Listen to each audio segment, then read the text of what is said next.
যাচ্ছে, আর পাল্টা ইরান সেটাকে মোকাবেলা করতে যাচ্ছে। এখন আসুন, রাশিয়া ইরান থেকে ড্রোন নিয়ে, মিসাইল নিয়ে ইউক্রেনে কিন্তু আক্রমণ করছে। তার মানে রাশিয়ার জন্য এখন ফরজ হয়ে গেছে, ওয়াজিব হয়ে গেছে ইরানকে সাহায্য করা, নাম্বার ওয়ান। নাম্বার টু, চীন ইরানকে তার স্যাটেলাইট ইমেজ বা তার নিজেদের প্রাপ্ত তথ্য বা ইন্টেলিজেন্স তথ্যের আলোকে বিভিন্ন রকম তথ্য দিয়ে সহযোগিতা করছে। যেমন ডোনাল্ড ট্রাম্প বলছেন চীন হুতিদেরকে, ইয়েমেনি বিদ্রোহীদের সহযোগিতা করছে। তো ইয়েমেনকে কেন চীন সহযোগিতা করছে? ইরানের প্রক্সি বলেই তো। তো সেই ইরান যদি আক্রান্ত হয় তাহলে চীন এবং রাশিয়া তার সর্বোচ্চ সহযোগিতা করবে। এখন সর্বোচ্চ সহযোগিতা বলতে আপনি কি বলছেন? চীন কোনো দেশে তার সেনা পাঠিয়ে লড়াই করে না, যেমন রাশিয়াতে উত্তর কোরিয়া পাঠিয়েছে কিন্তু চীন পাঠায়নি। চীন যে কাজটা করে, তারা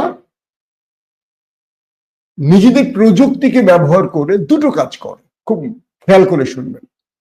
ধরেন চীনের শত্রুকে ভারত, চীন কি করেছে? তারা চিন্তা করেছে যে রাফায়েলের মতো 4.5 প্রজন্মের যুদ্ধ বিমান উড়িয়ে দেয়া কি সম্ভব? তো চীন তো এগুলো উড়িয়ে দেখে নাই। চীন যে প্রযুক্তি তৈরি করেছে, এই প্রযুক্তি তৈরি করে তারা নিজেদের মতো তারা গবেষণা করেছে।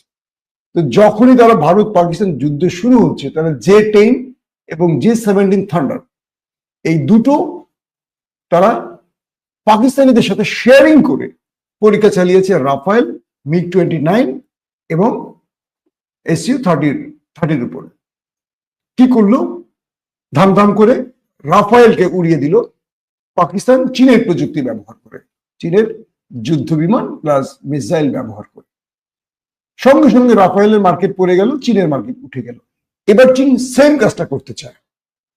চীন চাইছে ইরানকে তার টেকনোলজি, আধুনিক টেকনোলজি দিয়ে গোপনে আমেরিকার 35কে উড়িয়ে দেয়া, অথবা মানে আমেরিকার যে 35 ইসরায়েল ব্যবহার করবে, এবং ইসরায়েল আরো যেসব ফ্যাসিলিটিস বা প্রযুক্তি বা যুদ্ধ বিমান বা ড্রোন বা মিসাইল ব্যবহার করবে, যদি চীন তার টেকনোলজি দিয়ে এগুলো ইন্টারসেপ্ট করতে পারে।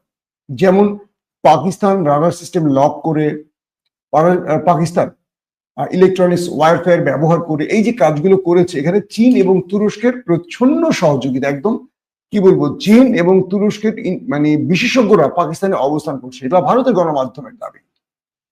তো ইরান আক্রান্ত হওয়ার সাথে রাশিয়া এবং চীন তাদের এই একেবারে সরাসরি সহযোগিতা থাকবে, এটা কনফার্ম।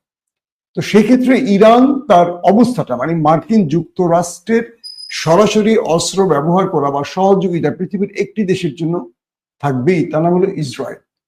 এই লড়াইটা তো আসলে ইসরায়েল না, নেপথ্যে আমেরিকা। এখন ডোনাল্ড ট্রাম্প হয়তো এই যুদ্ধটা চাইছেন না, কিন্তু মার্কিন ইস্টাবলিশমেন্ট কিন্তু এই যুদ্ধটা চাইতে পারে। ডোনাল্ড ট্রাম্প বারবারই বলছেন যে তিনি নেতানিয়াহুকে অনুমতি দিচ্ছেন না, কিন্তু ডোনাল্ড ট্রাম্পের সাথে মার্কিন ইস্টাবলিশমেন্টের সম্পর্ক ভালো না, এটা কিন্তু আমি বারবার বলি। তো সেক্ষেত্রে চীনের চেষ্টাটা থাকবে কি, চীন তার প্রযুক্তিকে টেস্ট করবে ইরানে বসে। যে যুদ্ধ বিমানটা ইসরায়েল থেকে উড়ে আসবে ইরানে, চীনকে দিয়ে, মানে ইরানকে দিয়ে চীন সেটাকে উড়িয়ে দেওয়ার ট্রাই করবে। যদি চীন সফল হয়, এটা আপনারা সবাই জানবেন যে কাজটা কে করেছে, চীন না ইরান নাকি রাশিয়া।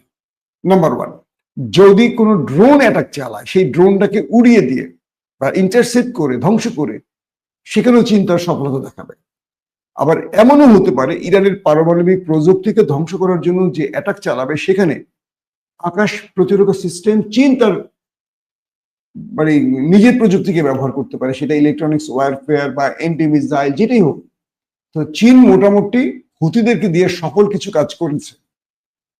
তো এবার ইরানে আক্রমণ হলে চীন তার কিছু প্রযুক্তি ইরানকে বাঁচাবার জন্য যেমন দিবে, আবার ইরানের হাতে দিয়ে বলবে যে তুমি এটা মেরে দেখো তো, এই মিসাইলটা মারো তো, বা এটাকে লক করো, এটাকে ডিমোনা সেট করো, বা এটাকে ইসরায়েলের প্রধানমন্ত্রীর বাসভবনে লক করো, করে এটা মারো, দেখি কি দাঁড়ায়। তো সবকিছু মিলে চীন তার প্রযুক্তিগত সহযোগিতা ইরানকে দিচ্ছে, এমন তথ্য কিন্তু আমরা পাচ্ছি।